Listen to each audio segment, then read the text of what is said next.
Rahuba Collective. Welcome in. We're going to be talking on family trauma when it relates to growing up and how that can limit your I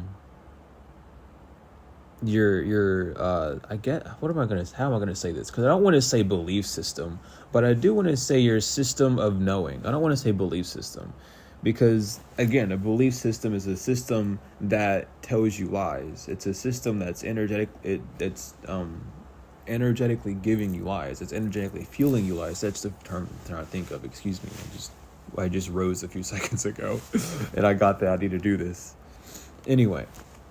I'm going to talk about how growing up around certain environments can definitely dictate how you move in the future, and how it's not your fault for growing up in those environments, but there is a certain part of you that believe that to be true, and it's due to a lack of solid boundaries. Okay? Whether or not you were taught these things, it's still something that you had a choice in doing. And I will go into it, but I'm going to preface it like this.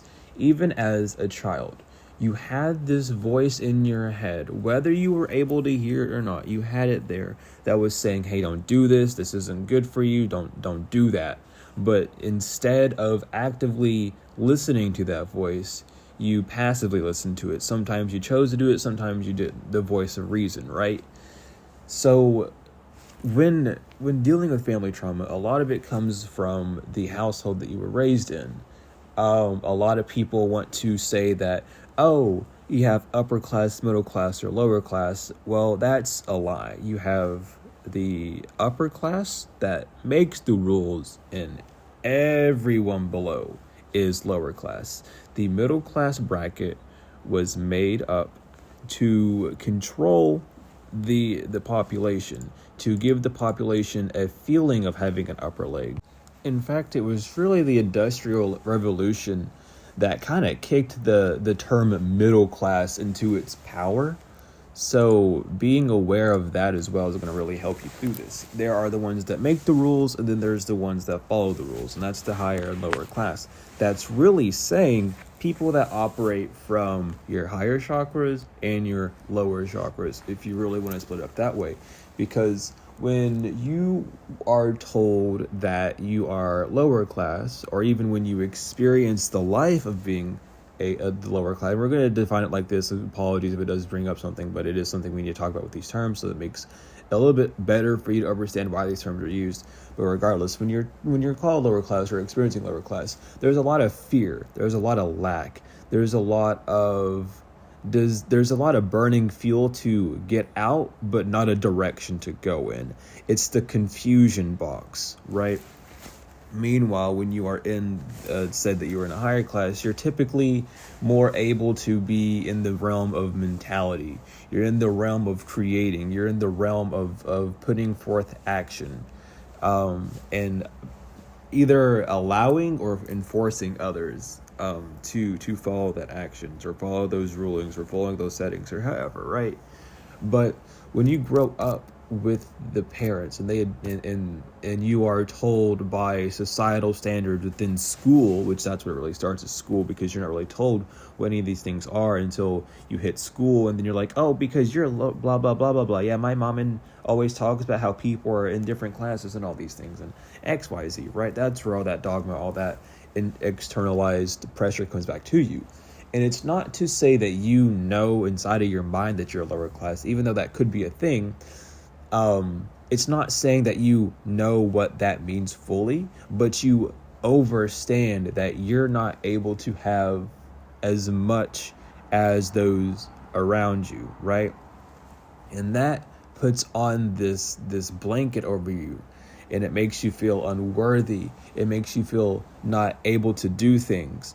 The fact that you're unable to get what you desire, or what you're wanting, or even something that you need for that, you know what I mean? That puts this boundary on your mind. It puts this cap on your mind saying you can do whatever you want except for these things, because these things have XYG integer in it that makes it impossible for you to reach that goal, right? When in actuality, it's not that you lack whatever you're needing, like money, time, resources, whatever. It's that you're lacking this motivation. This lack of motivation stems from what you've seen your parents go through. And it's not to say that your parents weren't motivated, but you've seen their efforts cost more of their humanity than it did to benefit them, which in your brain told you that I can't do these things, because if I do these things, I'll end up like that. And I don't want to end up exhausted. I don't want to end up in this situation. It's this I gotta get out mentality, right? And it's rooted in fear of you being stuck like that forever, not knowing or overstanding at that time, even depending on your age or however, that you can leave that sort of boundary behind. Not only does it stem from family, it also goes into school, wherever you have the kids and the teachers and all sorts of things. It involves going out into public and all these other things as well. And a lot of people grow up embarrassed of these extra resources. And that stems from the ability to not receive what you desire, actually. So like I know a lot of people, it's like, what is it, Christmas with cops or something, where you go out and you shop with the cops. I remember my school having something like that. I forgot the actual term for it. But a lot of people who did that were really embarrassed to do so. I had a friend who was in a lower class situation. I don't like identifying it like that, but we're going to talk about it like that for now. And he was embarrassed by it, but over time he got used to it, because it was like, I'm getting what I desire, and it switched from just him getting what he wanted to getting what, the whole unit wanted, to boost everyone's morale, right? Because a lot of times in those low income places as well, the children are given a lot of attention whenever it comes to things, or the parents try their best to, and when it's met with success or failure, it pushes on this boundary, this not boundary, but it pushes on this cap on you, saying you're important, but you're hard to take care of. And it's not that you're hard to take care of. It's genuinely just the economic standards that was pushed through. It comes from however you were raised. And it's not even just you. It's however your parents were raised, XYZ. It's not your fault. You got to remember there's other things in front of that, right? The only thing that would remain your fault is if you continue down those cycles of feeling that lack, of feeding into that lack cycle. You're not told how to leave this lack cycle, though. And this is the thing. You're not told to just use your creativities. It sends a lot of kids on the street. It sends a lot of kids into drugs, into gangs, all sorts of shit, where they end up stealing, robbing, shooting each other, doing all this dumb shit to hopefully escape the cycle without even realizing that that's what continues the cycle. So it's very important, not only for you, whether you're an adult, whether you're an elder, whether you're an adolescent, whatever you are, right? It's important for you to understand this and to get this message now, so that you can pass it on, because the things that you learn in this life, the things that you learn in any life, the lessons that you learn, the things that you hear, the things that you ingest, will be in your DNA, will be in your molecular structure, and be passed on to your offsprings, will be passed on to the ones that come after you. So it's important, even if you don't overstand these things, to at least let them marinate within your system, even if you disagree. Because here's the thing, it doesn't matter if you, the ego, disagrees, because your soul, your flesh, your cells that have been here for quite some time and have died in rebirth, and your soul has just experienced so much, it's going to keep it and know that this is the key that you need, despite how your ego wants you to feel, right? The ego is you. It's who you are, mentally, emotionally, physically, however, the ego is you. So when you're in this state of knowing that you are XYZ income, that's a label that you now have to go by, because now whenever you fill out forms, whenever you go talk to people, XYZ, and they ask about that one thing of finance, you now have to pull out that slip, that label of I am in this category, in societal terms, which then gives a different response for different people. And it's a whole math equation, obviously. But a lot of people seem to believe that all low income are not, well, how am I going to label this? Because I don't want to be too blunt when it comes to this, because I know a lot of people deal with it. But a lot of people who are labeled as low income are really labeled as undesirable. I have to just say it that way because nothing else is coming that way. And it's not because just of the financial status, but because a lot of people who end up in those positions are usually the ones that do it not on purpose, but because of their own actions. They end up actually ruining their chance of getting out by sticking in with drugs, or by robbing, or being in and out of facilities. It's all of these things that label up to it, right? Some people claim it's a laziness thing without even understanding that they're also in the low income bracket because they're not part of the 10% that is in the higher bracket. You know what I mean?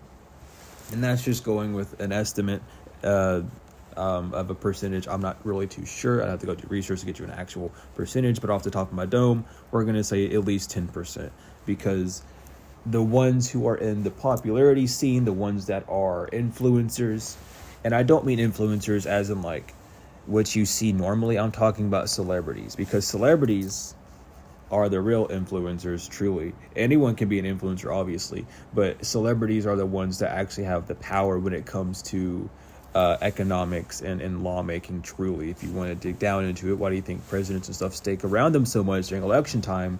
Because they have more power than anyone. Because even if they're not for the people think they're for the people, and they play games that are quote unquote for the people by feeding them the poison that they quote unquote want when they don't really want it. You know what I mean?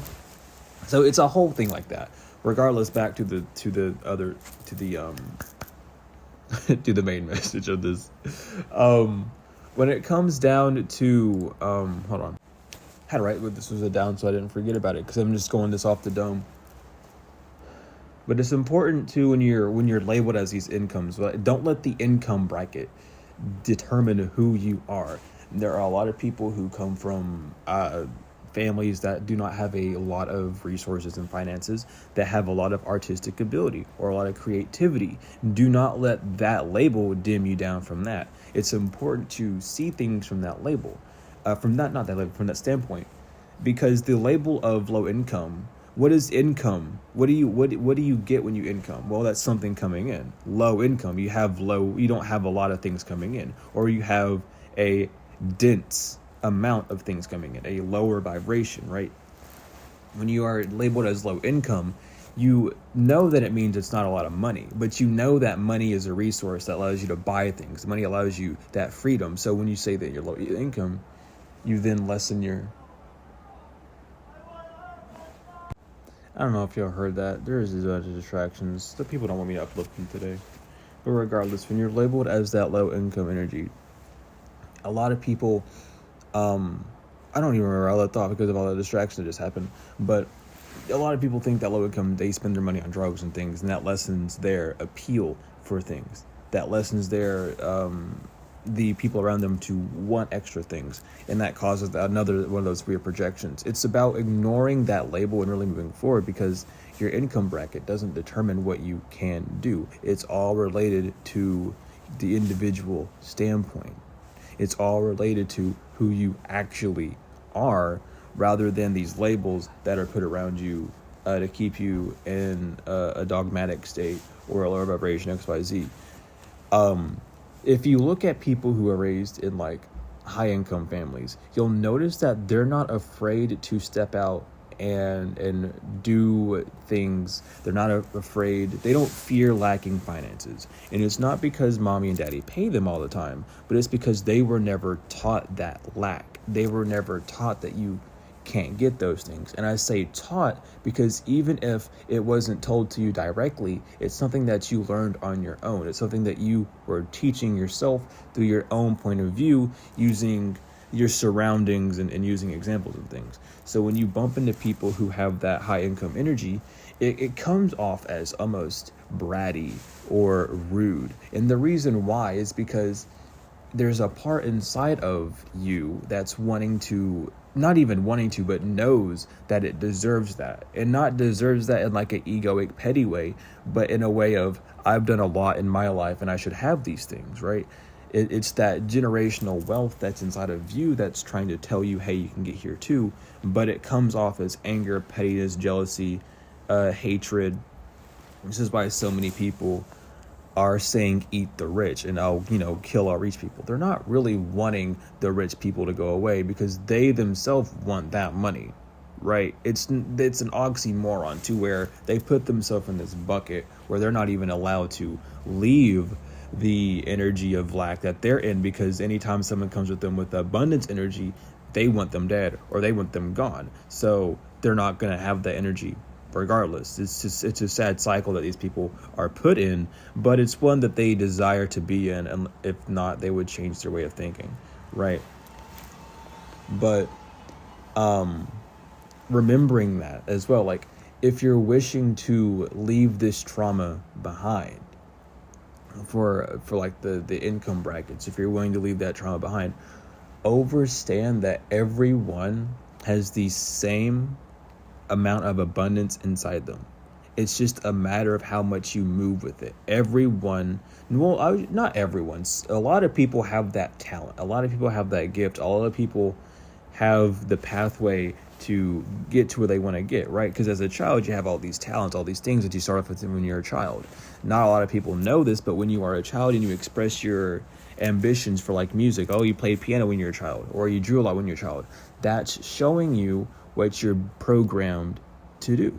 And not programmed in a bad way, but programmed as in like your DNA, who you are supposed to be this life, as an artist, as a musician, as a dancer, whatever you did a lot of as a child are pathways that you can take as an adult to move on. But because we're not practicing those skills, and we're rather practicing the realm of sitting down and listening and following orders, we're not evaluating as much on that. In fact, we got in trouble if we expressed any sort of desire to do something different when in those environments, which is schooling, of course. But it's important to fall back into that childhood energy. Maybe you drew a lot and you're wanting to leave a certain income bracket, and you're wanting to advance more in life and achieve and receive more. Well, then work on those core talents, because they're not lost. They've just become dormant. They're not turned off. They're just deactivated, and you need to reactivate them or bring light into it. Activate it with light. Activate it by looking at it. Doing smaller steps like that, freeing yourself from that. Because what you see is that fear, and in the low income bracket, you'll see that fear of stepping out and doing what you desire.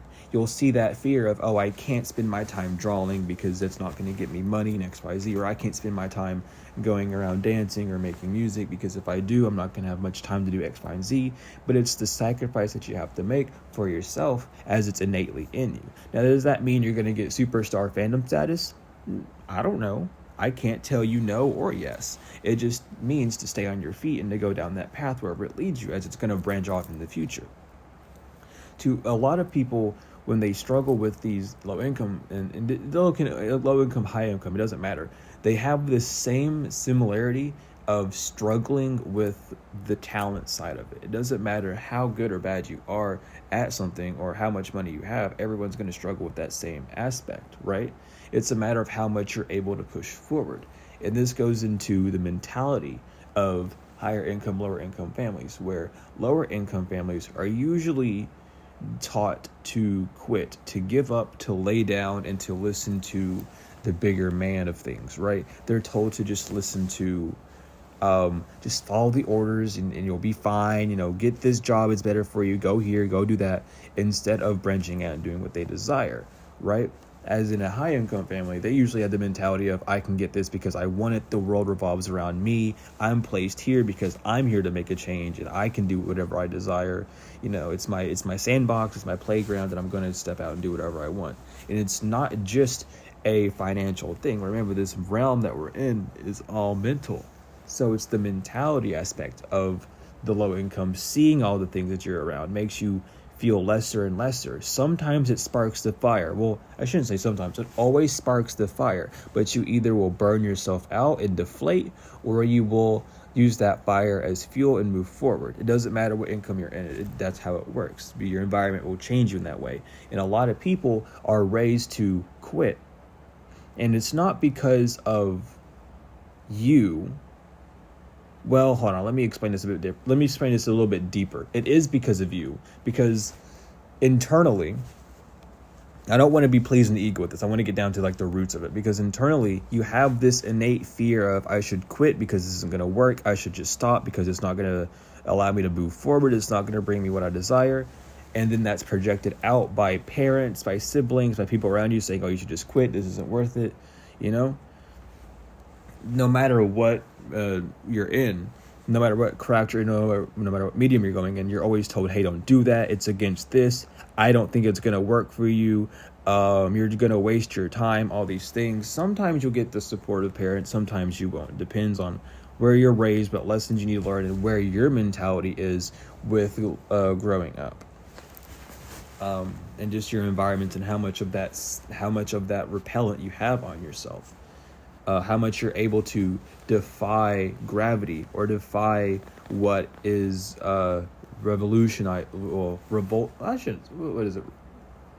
whatever is rotating around you, I should say. I was trying to say revolutionizing around you, which is kind of correct, because a revolution is just revolving. It's just an action of going in a circle. To revolve is to go around, and around is a circle. So anyway, it's depending on what you're gravitating towards, and it's all about that mentality.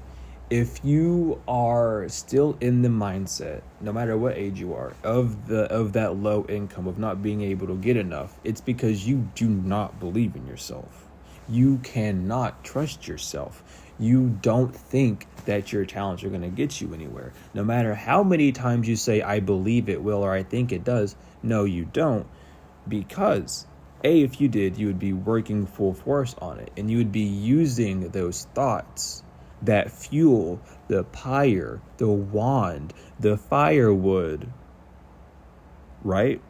The firewood, the wand. That's why they have leaves on them. I explained this on the live a while ago. I'll probably do a video explaining the suits on their own at some point. But when you look at it like that, it's the fire, the idea of, oh, I came from a low income family, I can't do this, I can't do that. That's fuel. That's fuel for you to turn it into the opposite. That's a chance for you to transmute, to be the alchemist that you so desperately call yourself, or so desperately need to be in that time. It's not the fact that you can't be it. It's the fact that you already are the alchemist, but instead of alchemizing it into something that's better for you, you're alchemizing it into something that's worse for you. Alchemy means changing it from one state to another. That doesn't mean that it can't be more of that one state, because it's different. It's more dense. The density of it changes. I can't remember what I was going to say. But anyway, the density of it changes. And that's what's important about it. So change the density of it. If it's heavy on you, make light of it. Turn it into art. Express your emotions through a different type of medium, rather than the medium of punishment, mental torment, a verbal torment, a verbal punishment. However you're doing it, changing that and moving forward. Because the only true difference between those two brackets is, it's like money. But what is money? Money is an idea. You're faced with that idea. And if you're lacking that idea and you need to get more, you will get other ideas of how to get more based off what you have inside of you. Change your mindset, you change your bracket. It's really that simple. It takes time, and a lot of people think that they don't have time. But again, that comes from that lower bracket thinking, that lesser mindset of thinking that you don't have time to do this. Oh, you don't have time to worry about this. You don't have time to do that right now. We got to do this right now. Like, You only have XYZ amount of years if you're out on your own. You don't have time. You have time. In fact, if you didn't have time, why are you here? Why are you here spending time? Are you killing time or are you using time? That's the important question you have to ask. Everyone has time, but it depends on how you're using it. Some people spent their life killing time due to stress, anxieties, thinking that they couldn't do something, all these things. And it's up to you to revive that time, to not kill time, but to revitalize it, to revive it, to clean it. Clean that energy, clean the time up so that you actually have time.